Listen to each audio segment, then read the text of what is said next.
Hi everyone, this is my second attempt to record this video.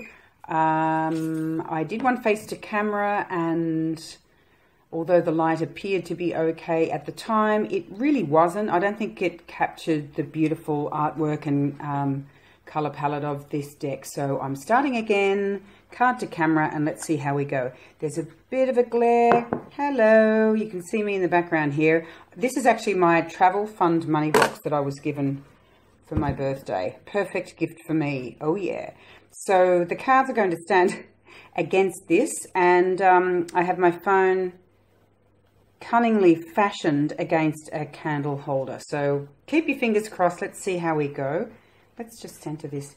I just wanted to walk you through the Minor Arcana for the beautiful Sacred Rose Tarot. I'll put a link below to my original video, which was the Majors.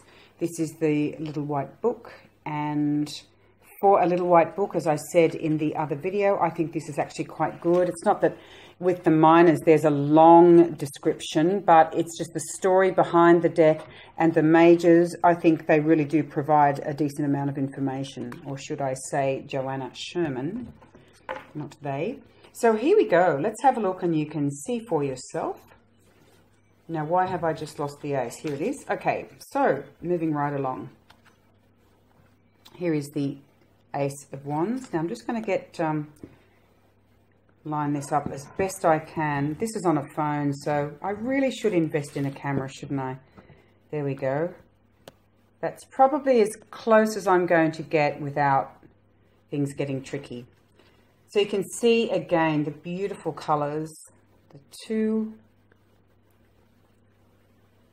And it does follow a Rider-Waite theme, but there are slight variations in the artwork. The meaning is more or less the same, but again, I like the fact that some decks, as a reader of tarot, you can jump straight into it. You can just go purely on your intuition if you understand, you know, the mythic or the Rider-Waite system.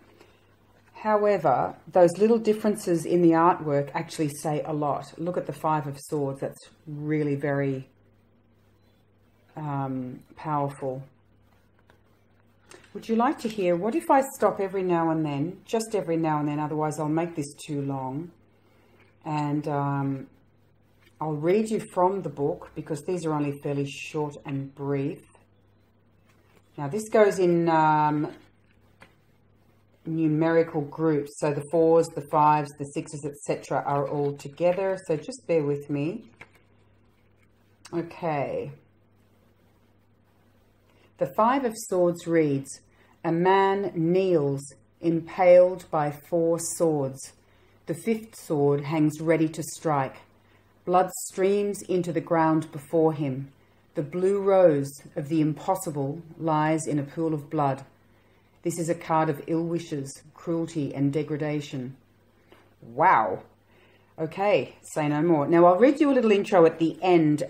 You'll hear throughout this, there'll be blue rose or red rose in each suit. You can see there's the blue rose there and the meaning behind it. So I'll do all of that at once.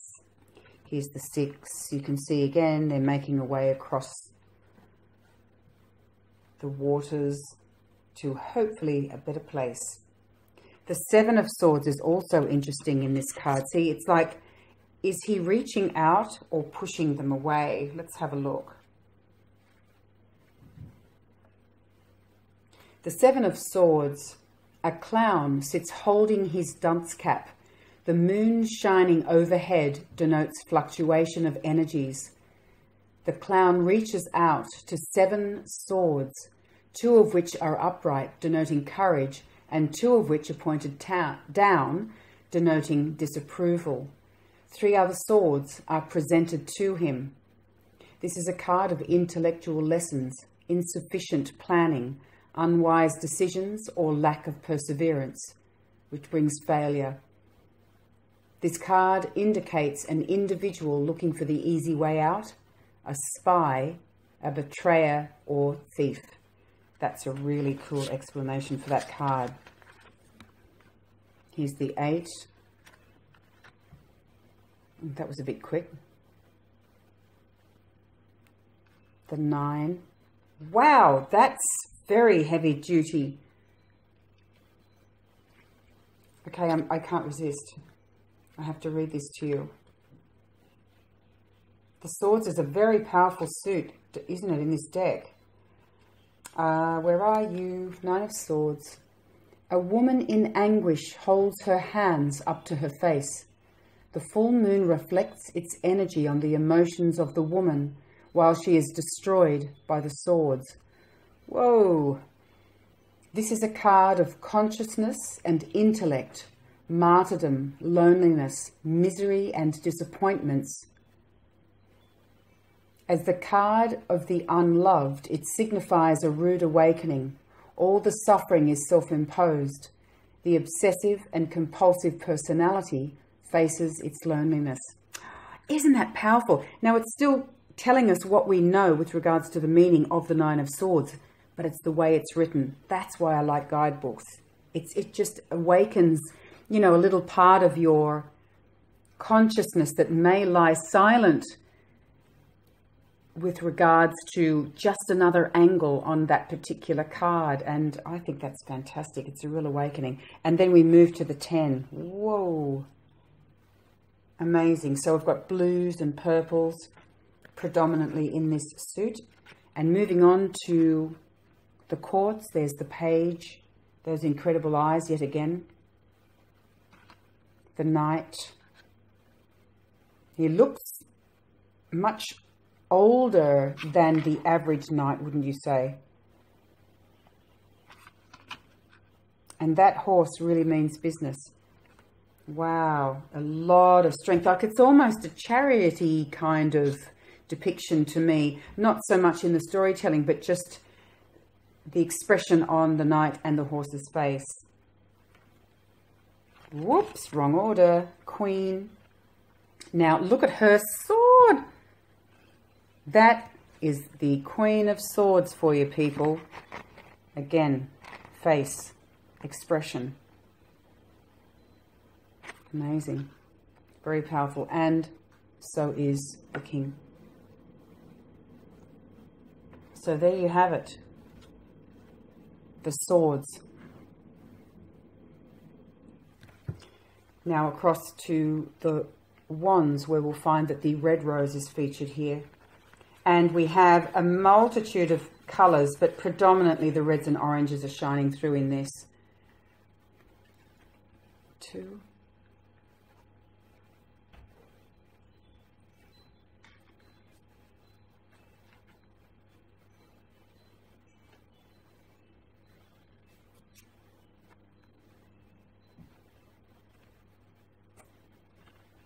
That's an interesting one as well, isn't it? So he's actually holding on to the wands in order to prop himself up or for extra strength. Let's have a look and see what we say here.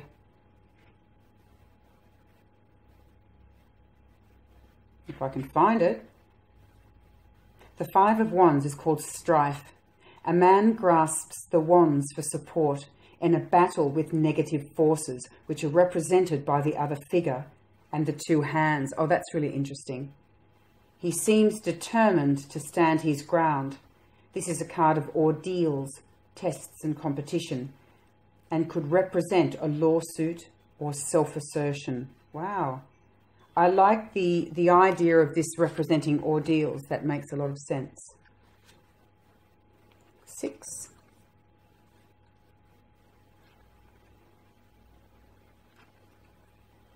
So you can see he's certainly got his strength back now. He's got the upper hand in the 7.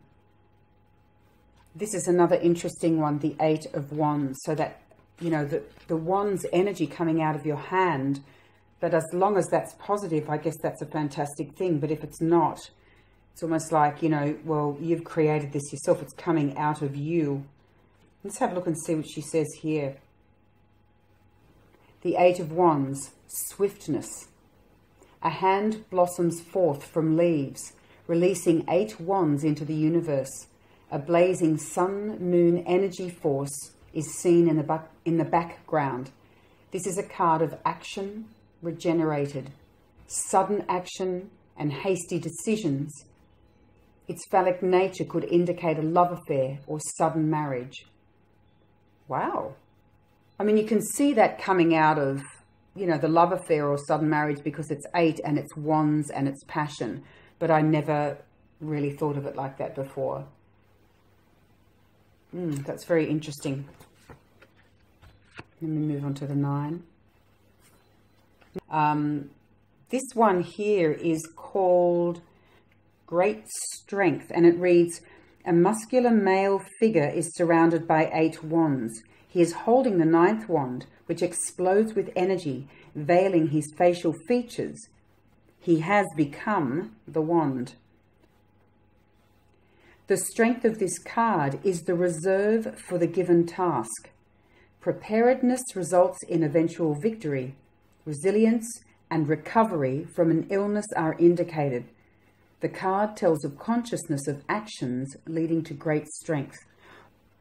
And here we have the 10. So he's got the great strength and resilience in the 9, but something seems to have gone amiss when we get to the 10. And just in case you're curious, it's called oppression. A man is forced down by the weight of 9 wands. The 10th wand hovers over him, ready to leave its mark. Well, you're not kidding, it's heading straight for his 3rd eye.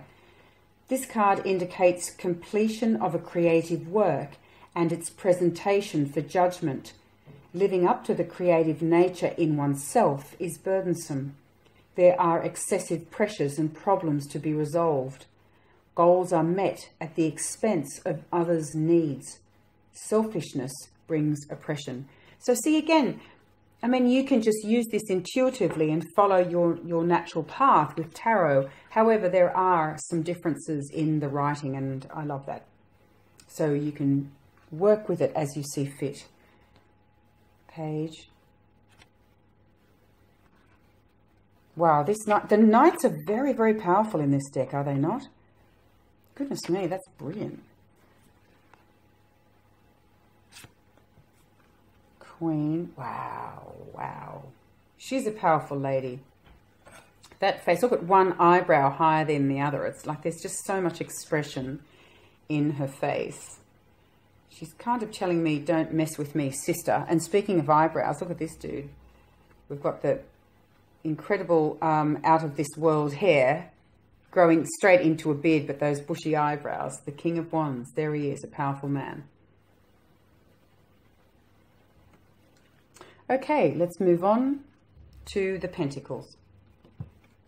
So here we have a lot of gold and some blue thrown in for good measure with regards to the colour palette here. But of course, gold for the Pentacles. Here's the Ace.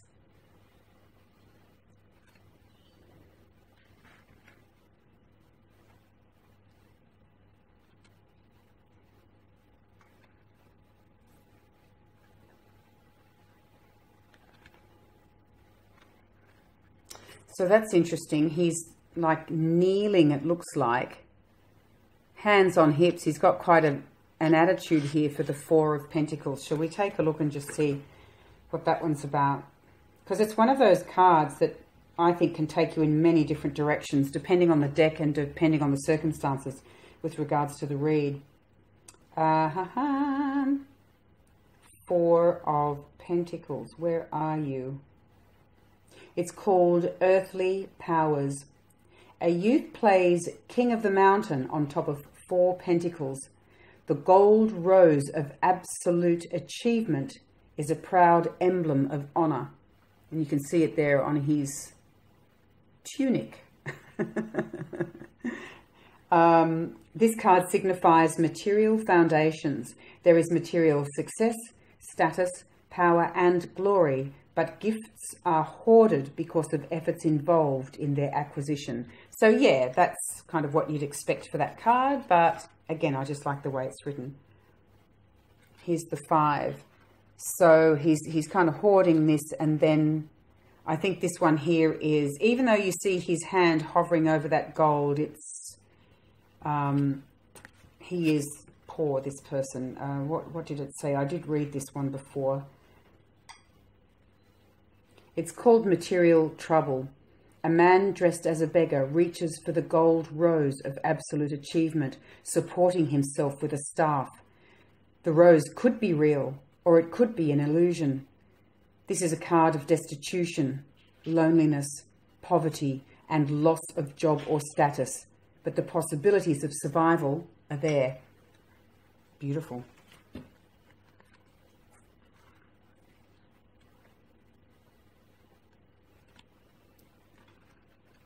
Seven. 8. I mean, you get the gist when you look at them. 9.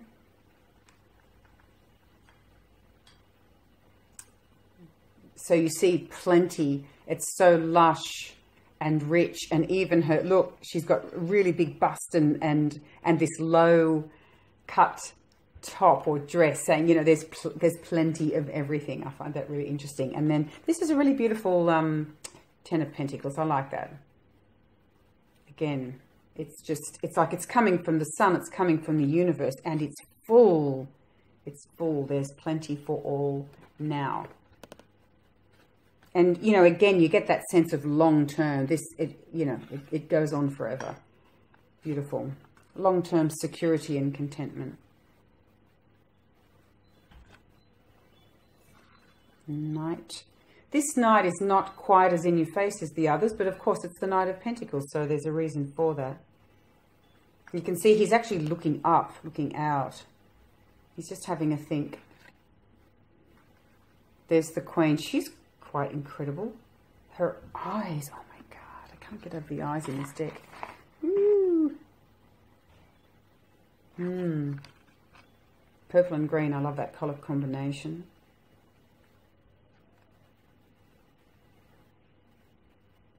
And here is the distinguished king. And now to move on to cups, last but not least. The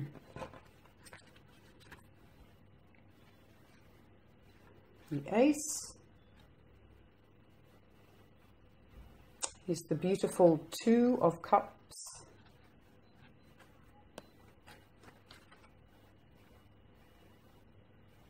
This is interesting, the 3 of cups. We have one person celebrating. We haven't done a 3, so let's have a look.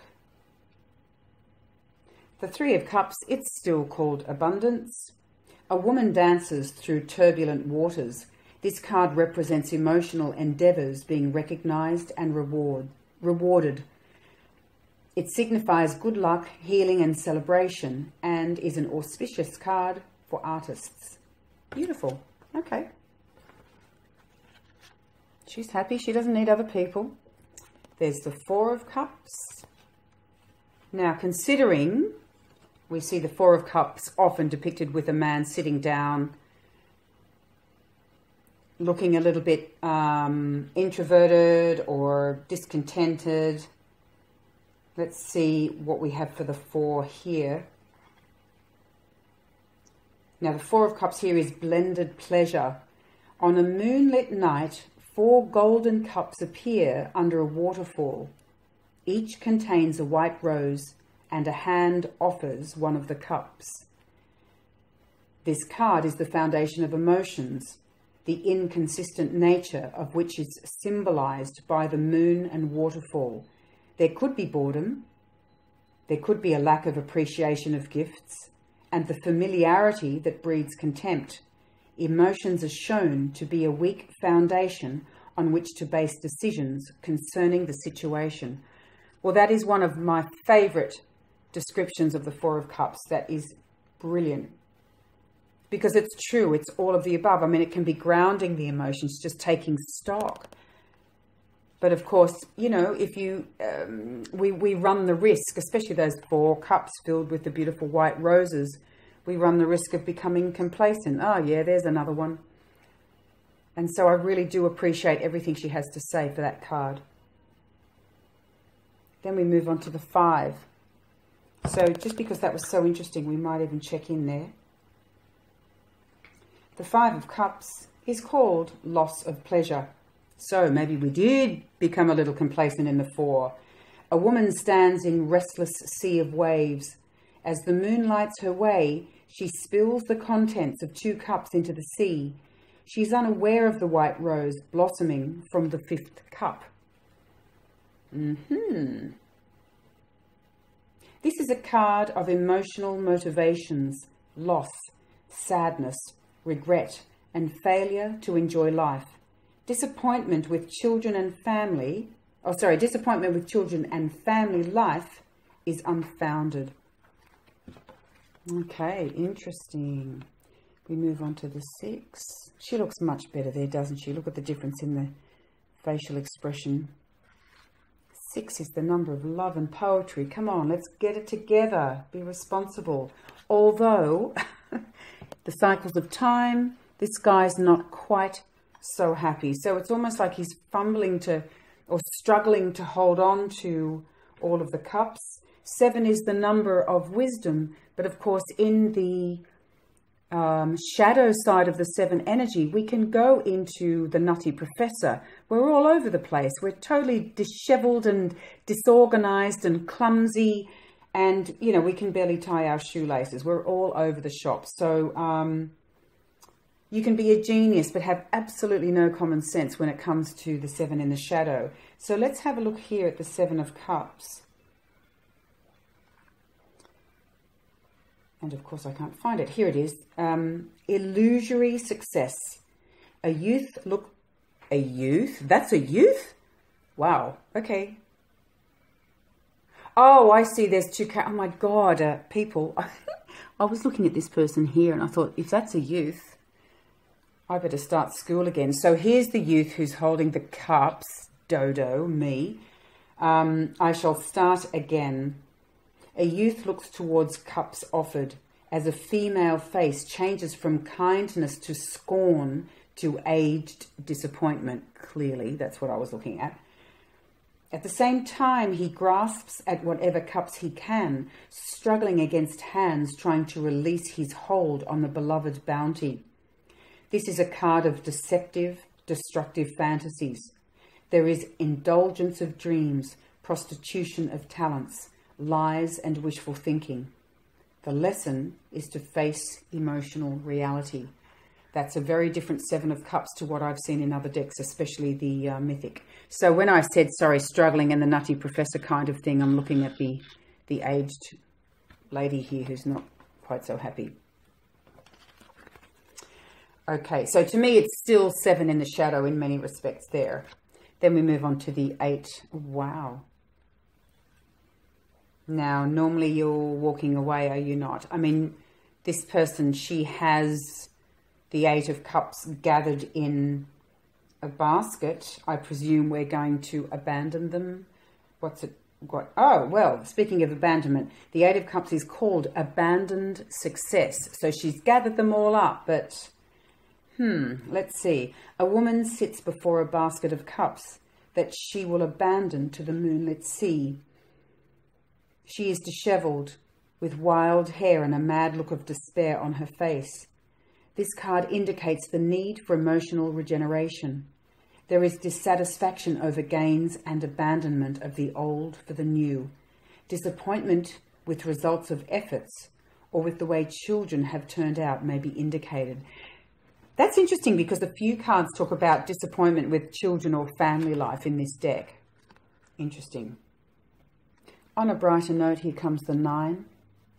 So clearly things have improved. There's options. Still looks like the wish card or the yes card, doesn't it? And this is beautiful. Here's the 10 of Cups, where we have multicolored roses here on offer. Emotional fulfillment plus. And last but not least, here is the court cards page. Beautiful colours in this. Beautiful and so suitable for emotions. Gorgeous, gorgeous, gorgeous. A soft blend of greens and blues, mauves, purples. There's the Queen. God, that's gorgeous. And ooh, look at that mighty beard of the King. So there you have it. The cards, the beautiful Sacred Rose. Now, I'll just read quickly for you the little intro to the Minor Arcana. Let's see, we'll put a couple of cards just to revise for you the majors.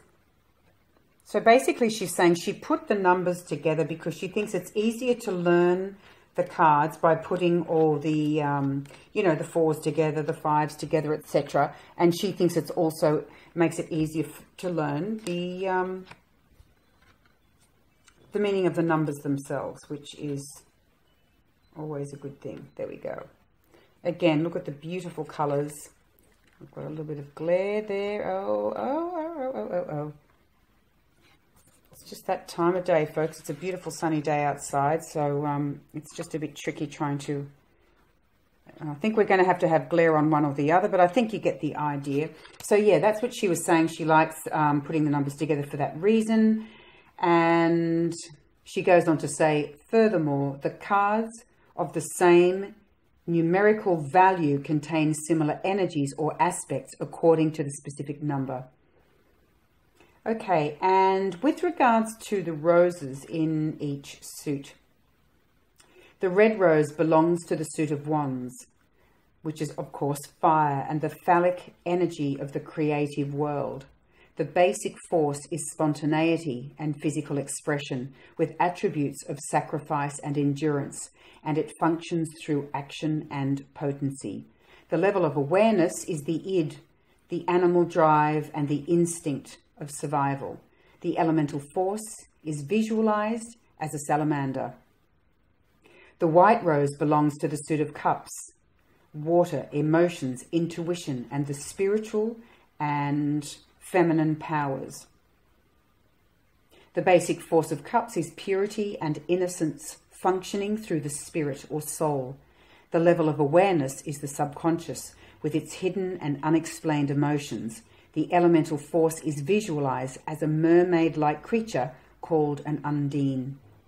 An undine is like a feminine energy fairy, isn't it? Yeah, that kind of thing. So it's a mermaid-like fairy of the feminine kind. Then we go on to the blue rose, which belongs to the suit of swords, air, intellect, and analysis. The basic force is discernment with attributes of communication, aspirations for the impossible, functioning through, as she turns the page, functioning through thought, of course. The level of awareness is superego, which is the synthesis of the subconscious with the conscious. The elemental force is visualized as a feminine winged being called a sylph. The gold rose belongs to the suit of pentacles, the earth and regeneration. It symbolizes the integration of all forces of the self. Its basic force is material manifestation or substance. Attributes are absolute achievement, fulfillment, and rebirth. The level of awareness is the ego and conscious reality. With this suit, one works through the knowledge of right and wrong. The elemental force is visualized as a short, stocky, bearded man called a gnome. Well, that's it really, folks. There's the Sacred Rose Tarot. I have never enjoyed reading a little white book that much in all my life. I really have enjoyed it. I'm not saying guidebook, I'm saying little white book, but there's something very special about this one. And is it because it's, you know, a little older and perhaps they used to go to a little more, I don't want to say a little more trouble, but yeah, I guess so. There's more available information in the little white book from decks gone by rather than the current, you know, over the last sort of 5 years or so. Or is it just sheer coinky-dink? I don't know, but I love it. I love it, I love it, I love it. So there you have it, The Sacred Rose Tarot by Joanna Sherman. I hope you enjoyed this. Talk to you again very, very soon. Bye for now.